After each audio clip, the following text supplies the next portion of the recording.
Iran and the 5 permanent members of the UN Security Council plus Germany, the P5+1, are back at the negotiating table, this time again in Geneva.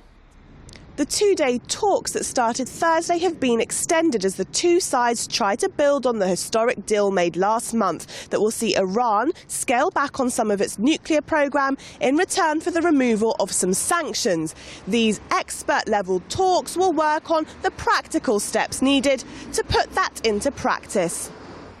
The Iranian delegation is led by a senior Foreign Office official and includes nuclear, banking, oil and transport experts. They're back at the table after talks last week faced a major challenge because the US expanded its sanction list against Iran. Even as this latest round of negotiations restarted, some US senators were pushing for even more sanctions to be passed.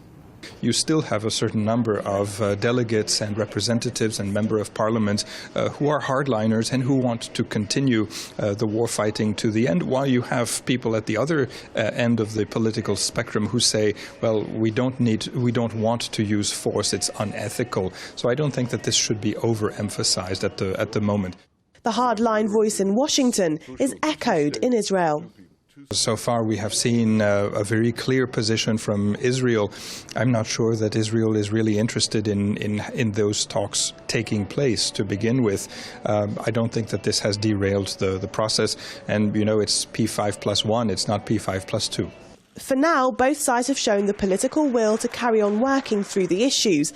Experts are hopeful and see the discussions at the diplomatic table and the discussions outside it as a positive sign. Look at the stock market. Look at the discussions that are taking place in the automobile industry, for example, in the energy sector. And we are seeing a lot of very large corporations now starting to think and laying plans, well, what happens when these sanctions are lifted, even temporarily, even in some segments? Where do we position ourselves? That is undoubtedly a question being asked by all sides at the negotiating table as well. Nargis Moualari, Press TV, Geneva.